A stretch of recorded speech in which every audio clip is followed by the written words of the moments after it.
জামায়াত কেন ধর্ম নিয়ে রাজনীতি করে? বাংলাদেশে ধর্ম নিয়ে রাজনীতি করাকে অনেকে অপরাধ বলে মনে করে।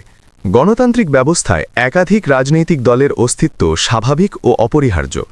প্রতিটি দলই নিজস্ব আদর্শ ও চিন্তাধারার ভিত্তিতে রাষ্ট্র ও সমাজ পরিচালনার স্বপ্ন দেখে। তারা বিশ্বাস করে তাদের আদর্শ বাস্তবায়িত হলে দেশ ও জনগণের সর্বোচ্চ কল্যাণ সাধিত হবে। এ বিশ্বাস থেকেই তারা নিজেদের মতবাদ প্রচার করে। উদাহরণস্বরূপ, কমিউনিস্ট পার্টি কার্ল মার্ক্সের অর্থনৈতিক দর্শনের আলোকে রাষ্ট্র ব্যবস্থার কথা বলে। একইভাবে বাংলাদেশেও বিভিন্ন রাজনৈতিক দলের ভিন্ন ভিন্ন আদর্শ রয়েছে। কেউ সমাজতন্ত্রে বিশ্বাস করে, কেউ জাতীয়তাবাদে, আবার কেউ ধর্মীয় মূল্যবোধকে রাষ্ট্র পরিচালনার ভিত্তি হিসেবে দেখতে চায়। এই প্রেক্ষাপটে যদি কেউ মনে করে যে ইসলামিক বিধানই মানুষের জন্য সবচেয়ে সুন্দর ও কল্যাণকর ব্যবস্থা এবং সেই বিশ্বাস থেকে রাজনীতিতে অংশগ্রহণ করে, তাহলে এতে দোষের কিছু নেই। যদি কোনো রাজনৈতিক দল ইসলামী আদর্শকে ভিত্তি করে নিজেকে জনগণের সেবক হিসেবে গড়ে তুলতে চায়, দুর্নীতিমুক্ত থেকে হজরত ওমর রাদিয়াল্লাহু আনহুর মতো ন্যায় বিচার ও জনকল্যাণের দৃষ্টান্ত অনুসরণ করতে চায়, জাকাত ব্যবস্থার কার্যকর বাস্তবায়নের মাধ্যমে দারিদ্র্য দূর করার উদ্যোগ নেয়, তাহলে তা নিঃসন্দেহে একটি ইতিবাচক চিন্তাধারা। গণতান্ত্রিক ব্যবস্থার মূল সৌন্দর্য এখানেই যে জনগণই চূড়ান্ত সিদ্ধান্তদাতা। সাধারণ মানুষ যদি মনে করে কোনো বিশেষ আদর্শ বা দল তাদের জন্য কল্যাণকর, তাহলে তারা সমর্থন দেবে, আর যদি না মনে করে তাহলে সমর্থন দেবে না। এতে কোনো জোর জবরদস্তির সুযোগ নেই। অতএব বাংলাদেশে জামায়াতে ইসলামী ধর্মকে ভিত্তি করে রাজনীতি করে, এটি কোনোভাবেই দোষণীয় কাজ নয়। কারণ ধর্মভিত্তিক রাজনৈতিক দলের ধারণা বাংলাদেশে নতুন বা ব্যতিক্রমী নয়, বরং বিশ্বের বহু গণতান্ত্রিক ও উন্নত দেশেই এ ধরনের রাজনৈতিক দল সক্রিয়ভাবে রাজনীতি করছে।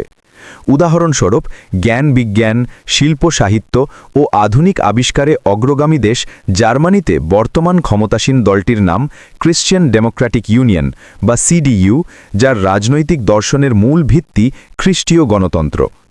একইভাবে যুক্তরাজ্যে রয়েছে স্কটিশ খ্রিশ্চিয়ান পার্টি। নেদারল্যান্ডসে ডাচ খ্রিশ্চিয়ান ডেমোক্র্যাটিক পার্টি দীর্ঘদিন ধরে রাজনীতিতে সক্রিয়, যার মূল আদর্শ খ্রিস্টান গণতন্ত্র। দলটির মূল মন্ত্রে স্পষ্টভাবে বলা হয়েছে, বাইবেলই একজন সদস্যের অনুপ্রেরণার প্রধান উৎস। আবার সুইজারল্যান্ডে প্রায় ১০০ বছরের পুরানো ক্রিশ্চিয়ান পিপলস পার্টি একটি প্রতিষ্ঠিত ও বৈধ রাজনৈতিক দল হিসাবে গণতান্ত্রিক ব্যবস্থার অংশ।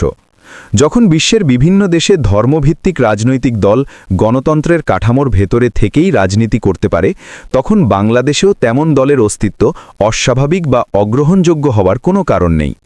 মানুষের সার্বজনীন কল্যাণকে সামনে রেখে ইসলামকে ভিত্তি করে রাজনীতি করাকে দোষের চোখে দেখার যৌক্তিকতা নেই। বরং গণতন্ত্রের প্রকৃত সৌন্দর্য প্রকাশ পায় বিভিন্ন মত, আদর্শ ও দর্শনের সহাবস্থানের মধ্য দিয়ে। বহুমতের এই উপস্থিতি একটি সুস্থ, প্রাণবন্ত ও কার্যকর গণতান্ত্রিক সমাজের প্রকৃত পরিচয়। তবে একটি বিষয় স্পষ্টভাবে বলা জরুরি: ধর্মের নামে উগ্রবাদিতা, সহিংসতা কিংবা মানুষের ওপর জোরপূর্বক নিজের মতাদর্শ চাপিয়ে দেওয়া কোনোভাবেই গ্রহণযোগ্য নয়। এ ধরনের কর্মকাণ্ড ধর্মের মূল শিক্ষা ও মানবিক মূল্যবোধের পরিপন্থী এবং সমাজ ও রাষ্ট্রের জন্য ক্ষতিকর। বাংলাদেশে জামায়াতে ইসলামী এ ধরনের উগ্রবাদী রাজনীতিতে বিশ্বাস করে না এবং তা সমর্থনও করে না।